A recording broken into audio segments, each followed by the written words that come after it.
It's 2025. Where the hell is South Asian VALORANT?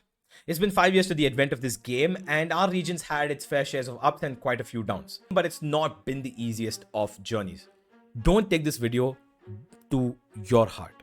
I'm only saying this as somebody who's been watching Valorant for 5 years religiously, and I'm telling you, I really want our Indians to thrive, succeed, and make it to the top.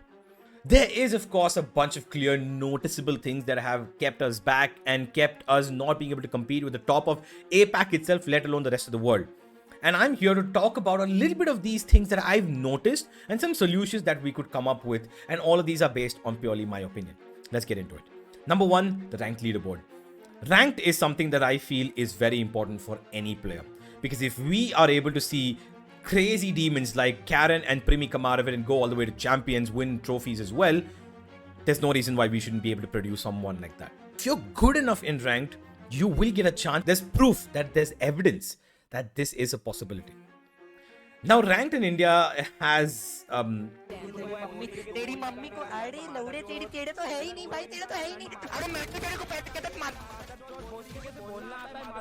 very up and down stance.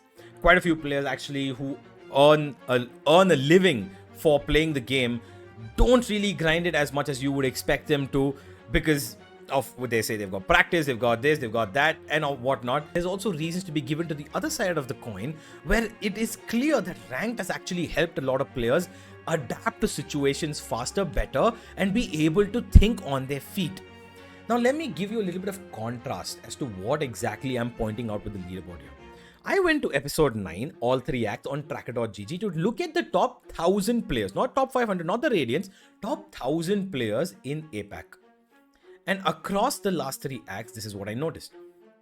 In episode 9, act 1, I saw at the end of the act, this is all end of the act by the way, there were just above 10 players in the leaderboard from India.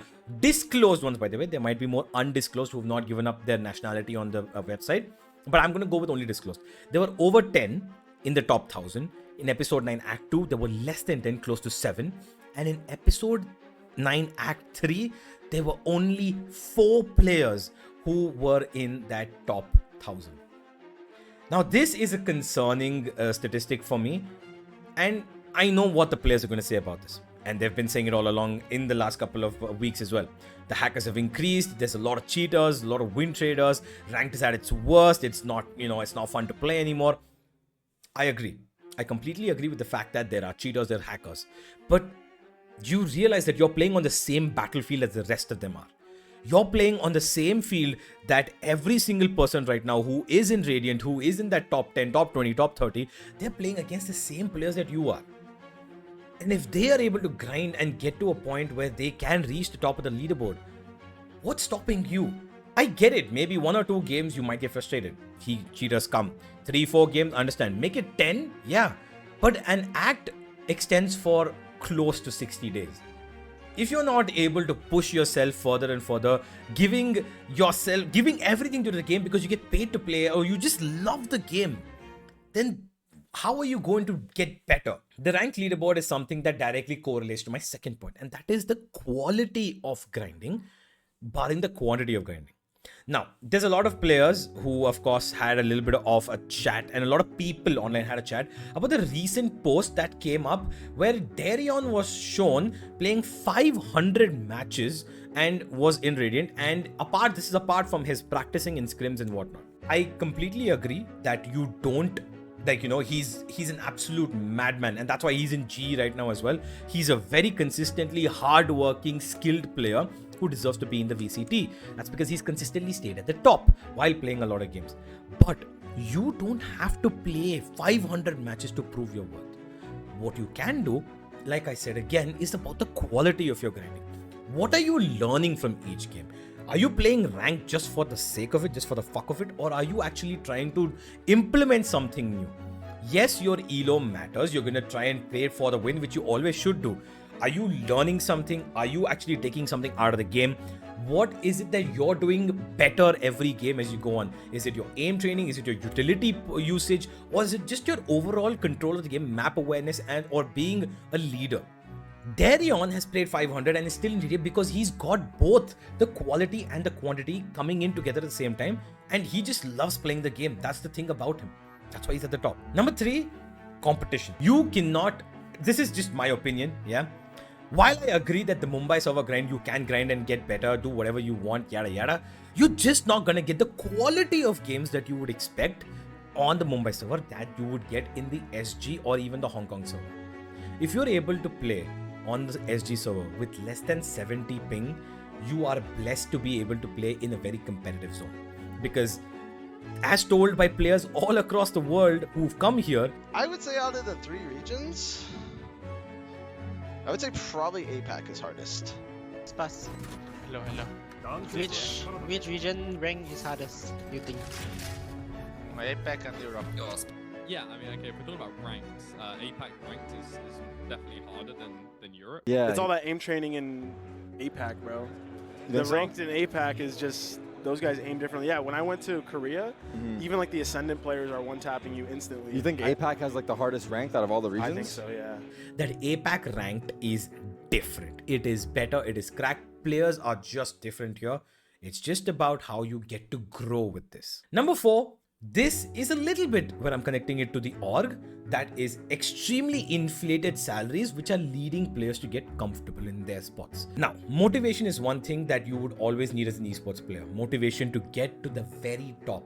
If you're not here for that, there's no point of being in esports. If you're happy with just being in your region, whether you're an Indian, whether you're a Filipino, whether you're an Indonesian, if you're happy with just winning your regional Valorant challengers, then there's no place for you here.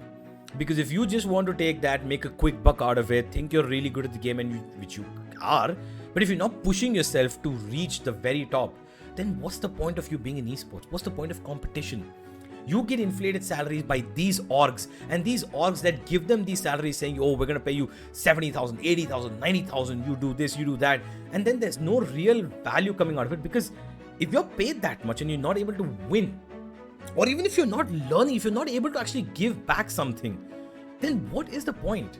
Because these orgs end up making you comfortable. I can't actually blame the players for this, because the orgs themselves come in with competition that they think they can match the better ones, and they give you inflated salaries and they make it worse for the entire region. Because then the expectations of these players start rising because it's of no fault of their own. But at the same time, if you're earning that much, you should be able to provide value for just as much. And I know it's a team thing, but you need to give your best. And these orgs need to realize very quickly that these inflated salaries, while might give them a certain sense of a lifestyle that, you know what, I'm getting paid, yeah, I'm cool, this is it. No.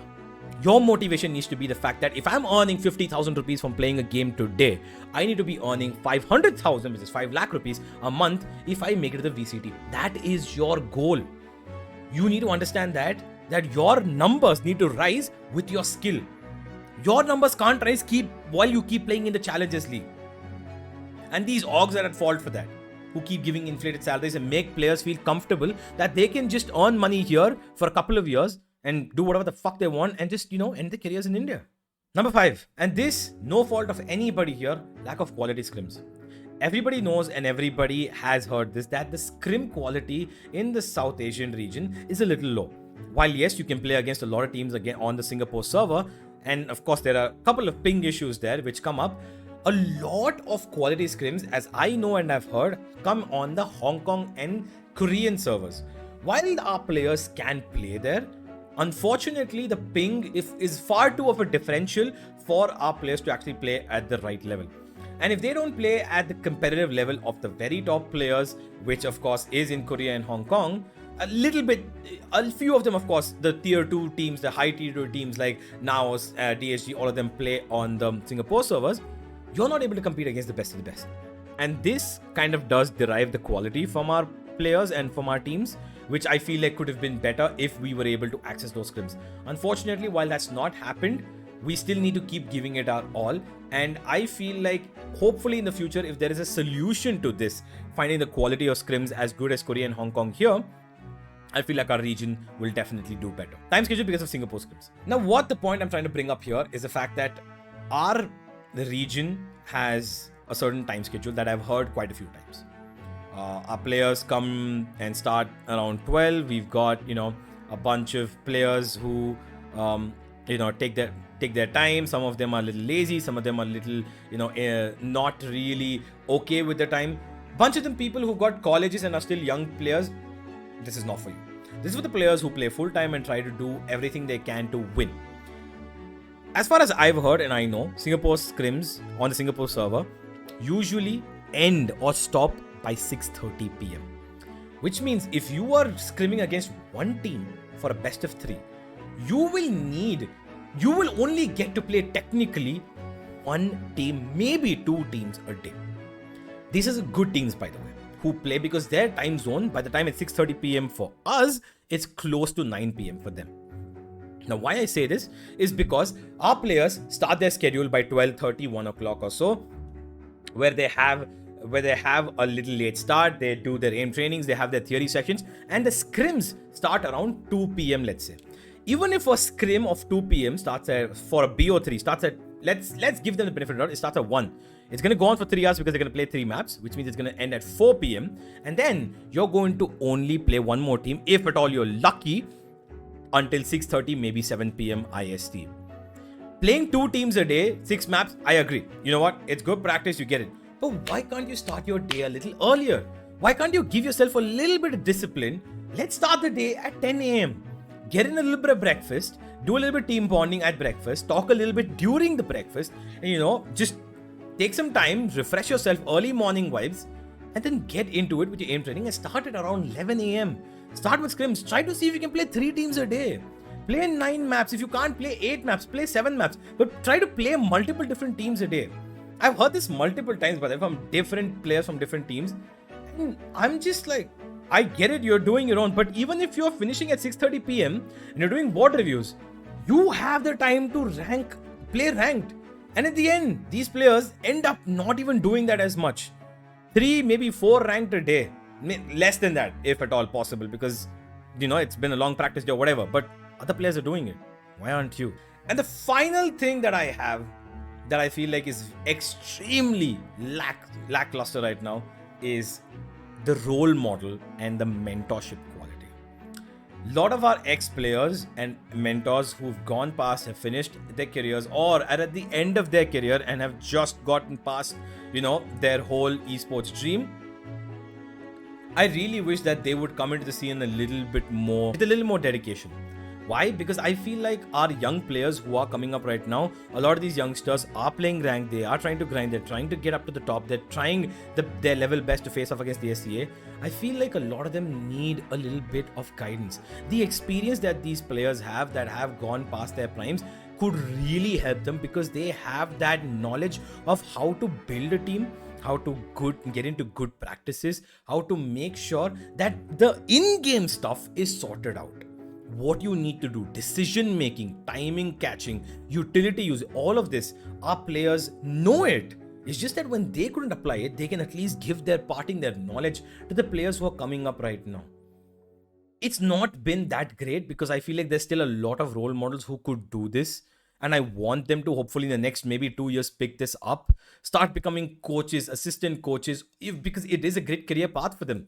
They can also make money out of this, or at least try to help these players out if they're coming out to you for any sort of, query.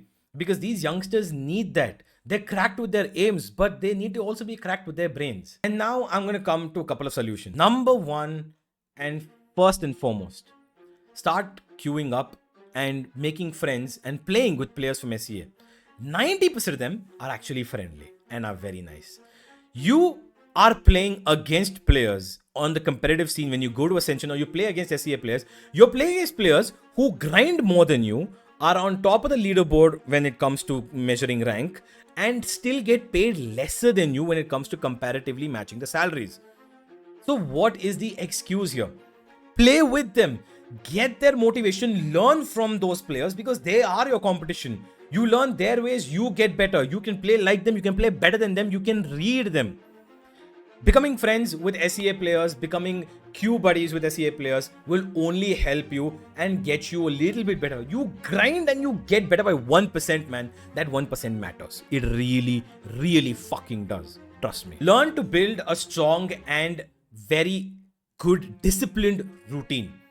Getting up a little early in the morning, playing, if you want to play rank early in the morning, because SG players are active during those times a lot more, the better SG players, because by then it's 1 p.m. ish for them and they're already grinding ranked if not doing anything else, right? Getting up at 10 a.m. in the morning, starting your day at 11 a.m. Even if you can earlier, do it earlier, man. Treat this like it is a 9 to 6 job or something. Get up at 9, start at 10, go about your whole day. 6 p.m. you end the same way the rest of the world does, and you will be able to treat this as a job where you have to give deliverables. Create a strong routine. Take care of your mental health, take care of your physical health. Eat well, nutrition, water drinking, keeping yourself hydrated, and surrounding yourself with good habits. Number one, for and foremost, just sticking to a basic routine. Now, while I myself am gullible to the fact that I sometimes have fallen out of my own routine, I still try everything I can to somehow make it back, because I know no one's going to push me except myself. But luckily in your case, you've got a coach, if at all. You've got 4 other players. You can ask them to motivate you. You can get your friends to do things with you that you don't like doing, but you have to do it.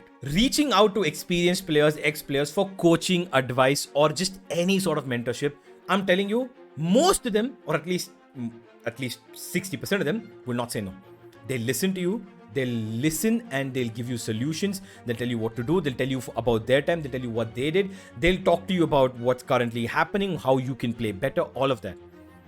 The mentors themselves are not coming forward to actually come and do this, outright, but they will never shy away if you go to them and personally. And I'm telling you, there's no embarrassment in this. Learning in your early stage of your career, there's no embarrassment. Learn as much as you can. Be a sponge. And one of the most important points, if you're playing, and I cannot stress this enough, if you're playing for the money and not for the love of the game, good luck to you. You're in the wrong industry. You can make a couple of few thousands, maybe buy a couple of, of your favorite stuff. You don't have a lot of responsibilities because you're still young and all that. But if you're not playing for the love of the game, you're never going to get to the top. If you're playing just because, okay, I'm going to get a salary, I'm fine. I'll play, but I'm getting salary. That's more important. No point of being here. Motivating, and this ties into the next point, motivating yourself to play for the fucking VCT and not VCL SA. If you're playing to just stay in VCL SA, qualify for Ascension, see what happens there, why aren't you looking to become an individually crazy player like the likes of our imports? DOS9 came here, played individually amazing, even contributed to his team. His team did well. Yes, as a team they did well. They lost against some, strong opponents, but he individually did really well. Got picked up. Why can't you get picked up? Why is it always that you have to think that you have to only qualify to Ascension and then we'll see from there? Give your fucking best as an individual as well. Contribute to the team as much as you can so that your individuality is seen through teamwork. And then maybe you get picked up individually as a VCT player. Why only global esports? You can get picked up by any team for that matter. Work for that.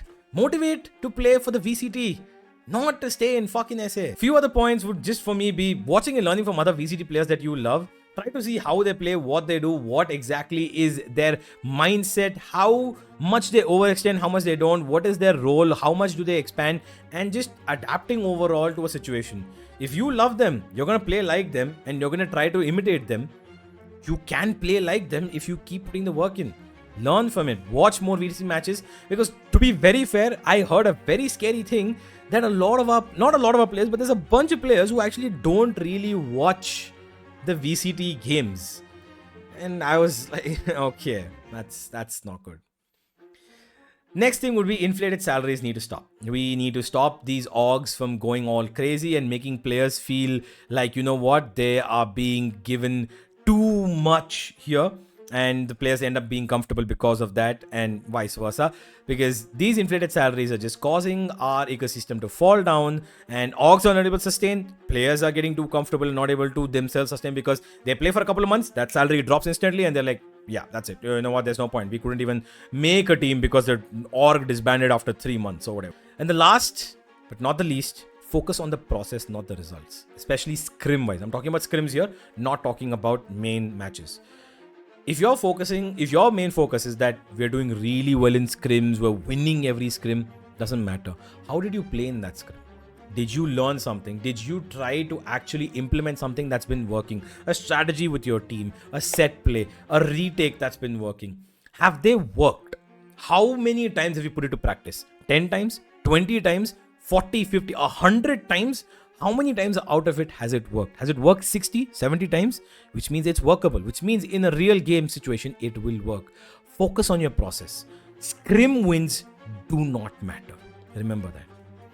The last thing I want to say to all you players out there who are trying to make it and are currently in positions where you can make it, don't take this video to your heart.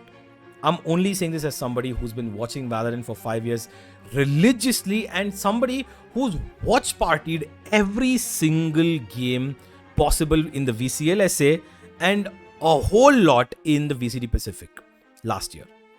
And I'm telling you, I really want our Indians to thrive, succeed, and make it to the top. I just wish we would see a little bit more of a dedicated method being put down from these players and from the orgs as well to help our players reach the very top. But until then, remember, just keep grinding. As long as you have the motivation to make it and keep giving yourself freedom to grow, you'll be in the VCT.